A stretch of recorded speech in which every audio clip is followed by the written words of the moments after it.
So Bill Downie, thank you for giving me this interview about the 2011 vintage in Australia.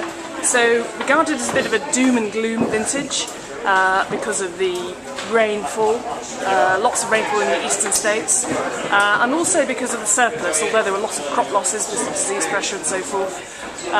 But tell me about you and your experience of the 2011 vintage, because one thing I know Stephen Strachan said about the 2011 vintage is it's a vintage that will allow Australia's diversity to shine. Yeah, I think that's quite true. And I had the fortune of making Pinot Noir, and so it doesn't really.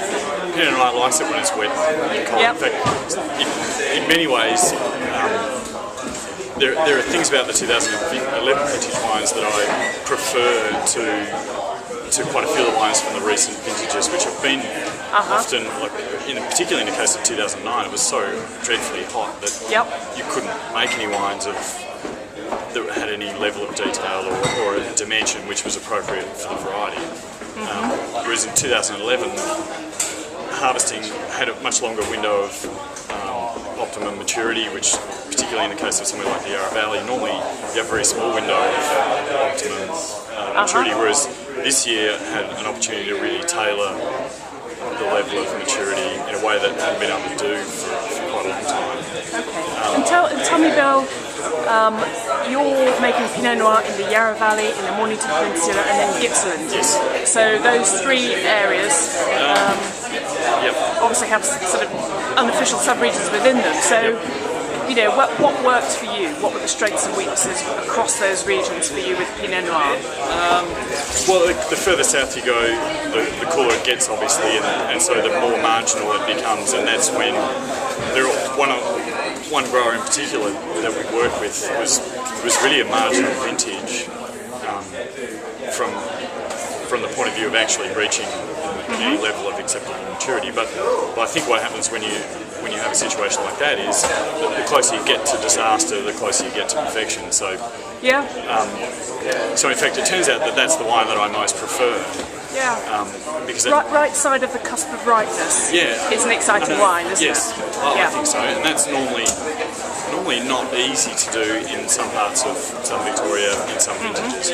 And if you go back 10 years, we had 01, 02, 03 was quite warm, but 04 and 05, all those vintages, you had a large window, and you could play with that being on the edge. And then we had a string of 06, 07, 08, 09, and even to a lesser extent 2010, which were really quite warm, and you really just had to get it off before it was way overblown, and in some cases even missed the boat, and it did end up somewhat larger wine than I would have preferred. So it's a welcome relief to have that vintage. And what about disease pressure? Was that an issue? Yeah, it was huge, but you know, I spent 5 years making wine in Burgundy, so it's all relative, really. In the end, it's just... In France, this would be what's called a grower's vintage. Well, so it would all be about the work in the vineyard, having the best sites. And really careful hand selection, like working very hard on the sorting table. But the irony of it is, one of my closest friends is a Burgundian winemaker, and he made some wine in Australia as well, and he came out. He spends about 3 months a year in Australia, and I kind of worked with him on his project. And he's starting another project with Roland Mass from the Hospice de Beaune. And so those guys were helping me out on the sorting table, and I'm throwing stuff out like I've never thrown it out before in the Yarra. And I'm thinking, oh God, this is a bit of a challenge. And Roland turns to me and says, oh Bill, the fruit's in good shape this year, isn't it? Oh really? I was like, what? He's like, well, it's nothing compared to what we normally do it. And I was like, yeah, it's true. I remember 2004 in Burgundy, and we were throwing out 50+%. It took, for the Chambord cuvee that we made in 2004 in Burgundy, it took us 2 days to sort the fruit in 3 barrels of wine. Yeah, gosh. Because there was just so much damage, and really what we saw in the Yarra was nowhere near as challenging as that, or sorry, even Southern Victoria more generally, but it's nowhere near that kind of And looking at the bigger picture, so lots of crop losses reported in the eastern states in 2011, and yet 1% up on the 2011 vintage in terms of the crush, 1.6 million tonnes. And again, just coming back to Stephen Strachan's comment from the Winemakers Federation of Australia about that, saying, you know, this is just not sustainable, and, you know, a lot of disappointment and, you know, from the likes of James Halliday, Max Allen, scratching their heads going, how can this happen? So your thoughts on kind of the way forward for Australia? Well, I think part of what needs to happen is we need to recognise the fact that we don't have the wine industry. There are actually two entirely unrelated businesses that go on, and there's the trading of commodity that goes on, which is a huge part of what Australia does. And then there's the thing that is fine wine, which is kind of almost, I guess, I hesitate to say, but it's kind of like a fashion business rather than mining coal, which is really what the large companies do. So if you're going to play the game, if you're going to trade commodity, you've got to be the cheapest, otherwise you'll lose. And so there's a real problem at that end of the business. But at the end of the business that I'm talking about, when you're talking £50 for a bottle of Pinot Noir, you're not playing the same game. You're not talking to the same people. You're not facing the same kinds of challenges. The currency thing doesn't matter if the wine's £42 or £50 in the end, because you're just talking to a person who doesn't make the distinction between that kind of price point. So what we're finding is we still only have wine for sale for a couple of months a year. We still have people waiting to get an allocation.